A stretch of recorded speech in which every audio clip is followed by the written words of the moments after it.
ఎన్నికల షెడ్యూల్ చాలా ఆలస్యంగా వచ్చింది. గత 2019కి పోలిస్తే అంచేత మా ప్రీతం నాయకుడు ముఖ్యమంత్రి జగన్మోహన్ రెడ్డి గారు బస్ యాత్రను ప్రారంభిస్తా ఉన్నారు. 27వ తేదీ నుంచి ఇడుపులపాయలు మొదలుపెట్టి ప్రొద్దుటూరులో ఒక బహిరంగ సభ ఉంటుంది. ఆ సభ 4 గంటలకు మొదలవుతుంది. అయిన తర్వాత 28వ తేదీ నంద్యాలలో ఒక సభ ఉంటుంది. ఆళ్లగడ్డ ప్రాంతంలో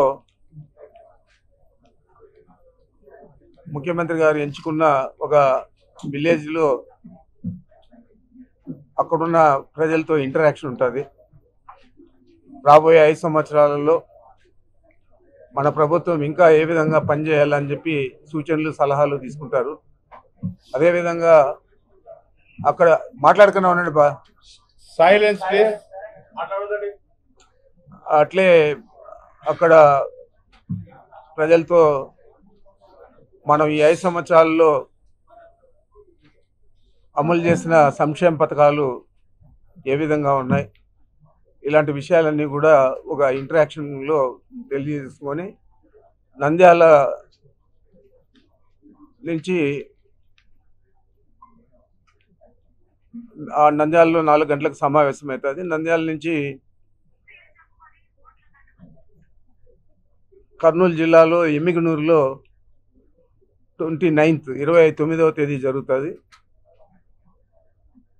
ఆ తర్వాత షెడ్యూల్ మళ్ళా కూడా తెలియజేస్తాము. అక్కడ ఈ పూర్తయ్యే లోపల ఈ 29వ తేదీ ఎమ్మిగనూరు సభ తర్వాత వారు అనంతపూరు, చిత్తూరు, తిరుపతి మీదుగా అప్ టు విజయవాడ వెళ్తారు.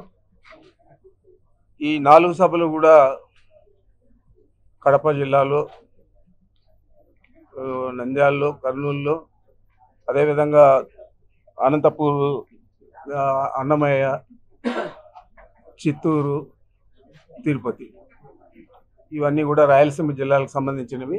ఇవి తిరుపతి జిల్లాతో ఇవన్నీ కూడా పూర్తయితాయి. తర్వాత వారు నెల్లూరు నుంచి అప్ టు విజయవాడ మిగతా జిల్లాల్లో పర్యటిస్తారు.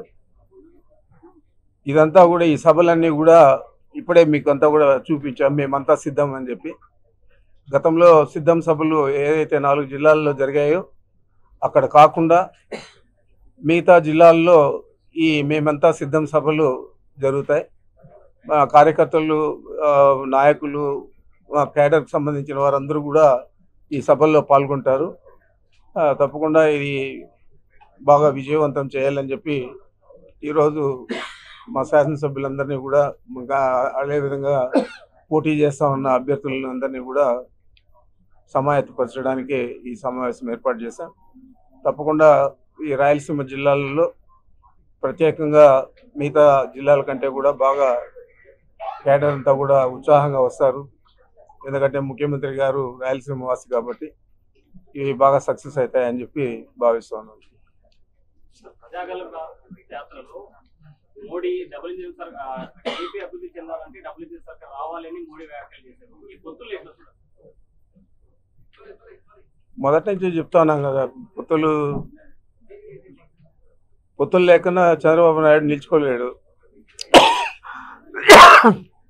నేను చాలా సమావేశాల్లో అంతా కూడా చెప్పాను. నేను ఆయనకు రాజకీయ వికలాంగుడు కాబట్టి పొత్తులు ఉంటేనే నిలదొక్కుంటాడు.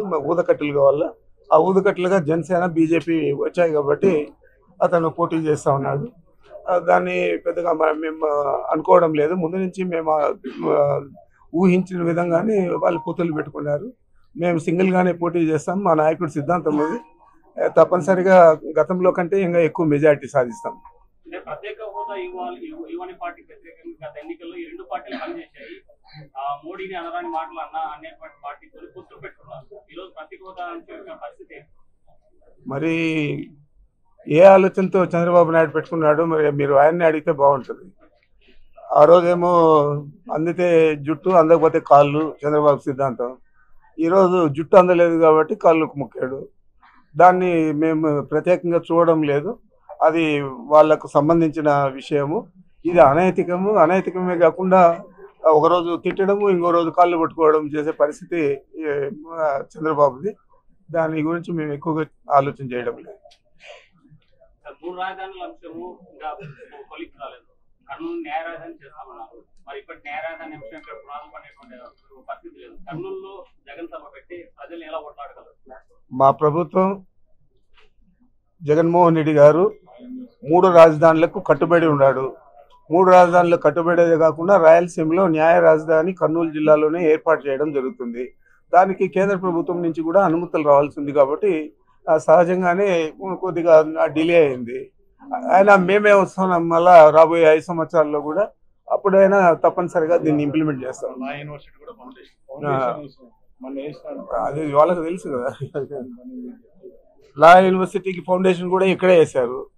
మరి న్యాయ రాజధాని ఇక్కడ తీసుకురావాలా అనే ఉద్దేశంతోనే లా యూనివర్సిటీని ఇక్కడ తీసుకొస్తా ఉన్నారు. అదర్వైజ్ ఆ పని చేయరు కదా.